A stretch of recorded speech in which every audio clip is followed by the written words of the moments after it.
They say the past is a story written in dust and starlight, but for me, it is a living thing, a scar on my heart and a whisper on the wind. My name is Emily, and I am the last to remember the world as it was, before the shadows fell, before the laughter died, before love became a weapon. My story begins not with a fairy tale, but with a warning. Thousands of years ago, a great war raged. It was not a battle for land or treasure, but a clash between light and oblivion. The demons, creatures of pure malice and fire, sought to extinguish the Lumina, the very source of our magic. Our world was on the brink of collapse, our wings growing heavy with fear. But we had a king, a legend whose name was etched into the very roots of our world, King Leo. He was a beacon of hope against the encroaching night. He wielded a sword that hummed with immense power, and with a single mighty roar, he unleashed a wave of pure golden magic. The demons were not just defeated. They were undone, their essence burning to ash. He cast their king Morlock into an eternal abyss and sealed the gateway between our worlds. The victory was so complete, we dared to believe it was eternal. We lived for millennia in peace, our magic intertwined with the land and with the lives of our humble neighbors, the hobbits. We lived in a world of breathtaking beauty. Our home, the realm of Elara, was a tapestry of shimmering light and vibrant color. The ancient, silvery trees of the Whispering Grove provided shelter for our homes, and their leaves shimmered like tiny polished emeralds. At the heart of it all stood the Lumina Tree, a massive, gnarled giant whose bark twisted with luminescent patterns. It was the wellspring of all fairy magic, a pulsating heart of light that dripped with ethereal nectar. Butterflies, their wings dusted with starlight, danced around it in a silent, graceful ballet, but a chasm existed between us. We fairies were creatures of the air, of light and magic. Our bodies were slender, our movements fluid, our lives a delicate dance. The hobbits, on the other hand, were creatures of the earth. Small and stout, with kind faces and calloused hands, they were the anchors of our world. They were our laborers, our farmers, our builders. Our magic helped their crops grow and their lives prosper. In turn, they provided the food that sustained us all. I was taught that this was the natural order, but I never believed it. While many in the fairy parliament looked down upon the hobbits as a lesser species, I saw the strength in their unwavering resilience. They were not just laborers. They were the keepers of the earth, the heart of the world. And a heart can beat with more than one rhythm. My heart found its own rhythm with a hobbit named Alvin. I was the princess of the fairy kingdom, and my world was one of duty and gilded cages. I spent my days learning ancient spells and attending stuffy meetings. I was a symbol, a beacon of hope to my people, but my spirit longed for more. It longed to feel the earth beneath its feet and the sun on its face without the weight of a crown. I found my freedom in a vast open field called Misty Meadow, where wildflowers glowed with a gentle inner light. It was there that I first saw him. He was a small figure on a mossy rock, completely absorbed in a sketch. I watched, intrigued, as his hand moved with a surprising, artistic grace. I landed silently beside him and saw his drawing. It was of a glowing firefly. "That's a lovely sketch," I said, and he jumped, startling so much his pen clattered to the ground. He was just a hobbit, a common laborer, but his eyes were wide and warm, filled with a kindness that seemed to reach straight into my soul. From that day on, he was no longer just a hobbit. He was Alvin. Our friendship blossomed like the wildflowers in the meadow. He showed me his world, and I showed him mine. He taught me about the earth, about the quiet strength of the hobbits, about the joy of simple things. I taught him about the magic of the air, about the secrets of the ancient trees, about the stories whispered on the wind. We were two different beings from two different worlds, but we found a common language in our laughter and our dreams. There was a tree on the outskirts of the Whispering Grove that was unlike any other. It was a marvel of nature, full of glowing lights, and a host of butterflies with wings of every color imaginable. Its scent was a unique, delicate fragrance that filled the air with a sense of love and hope. This tree, as Alvin told me, would only offer its gifts to those whose feelings were true and strong. Alvin would often climb this tree, just for me to gather its magical flowers. One day, he slipped, falling and hurting his left arm.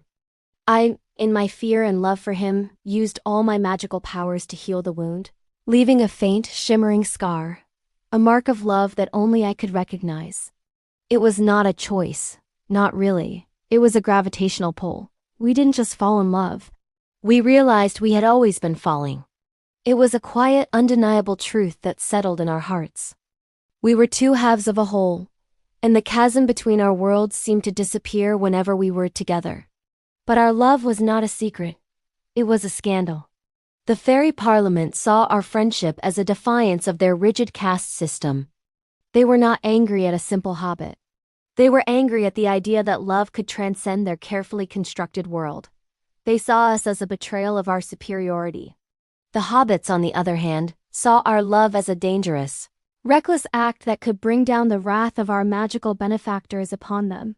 Our love was not a blessing, but a burden. As we struggled to navigate the opposition of our worlds, a far greater evil was stirring. An ancient prophecy foretold of a time when the moon would turn blood red and a second sun would rise, not of light, but of fire. This would be the night when the veil between our world and the demonic realm would be at its thinnest.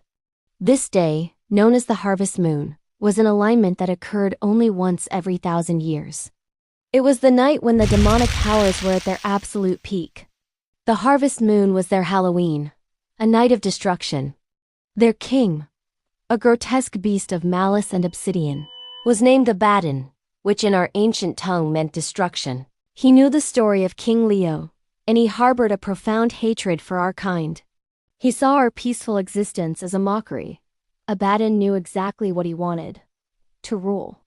To extinguish the light of the fairies and the simple joy of the hobbits. And he knew exactly how to do it. He targeted the very heart of our kingdom, the Lumina Tree. The evening began in a deceptive peace. Fairies and hobbits gathered for a ceremonial festival, our faces filled with a fragile hope. My father, King Oberon, a wise and kind king, stood by my side. But the air grew heavy and cold. The luminescent flowers around us shriveled and died. A piercing shriek split the night sky, and the beautiful moonlit clouds were replaced by a swirling black tempest. The ground shook as a colossal horned figure emerged from the blackness. He was a fusion of shadow and obsidian, and his eyes were two burning embers of pure hatred. This was Abaddon. A horde of demons, their forms twisted and grotesque, crawled from the ground, their howls of hunger and rage echoing across the mountains. The battle began. Fairies, their wings a blur of motion, clashed with the demonic horde. But the demons were stronger than ever. Our spells, which once shattered rock, now barely singed their skin. Our swords, which once cut through darkness, now bounced off their armor like dull pebbles. The shield of King Leo was failing, for this was a power he had never anticipated. I fought with all the magic and strength I had, but I saw my father, King Oberon, face Abaddon alone. My father was the kindest of kings, but Abaddon was pure malice.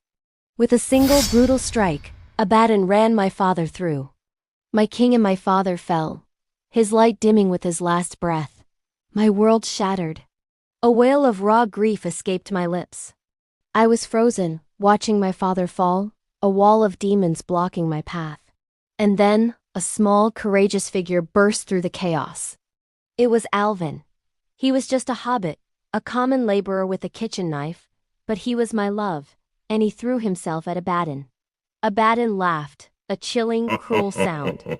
He grabbed Alvin by the throat, lifting him into the air. Alvin's eyes locked with mine, and in them, I saw an apology, a farewell, and a love so profound it brought me to my knees. "Magic is real," he choked out, his gaze never leaving mine. "You are my magic, Emily." Abaddon tightened his grip. A sickening crack echoed in my ears. He snapped Alvin's neck.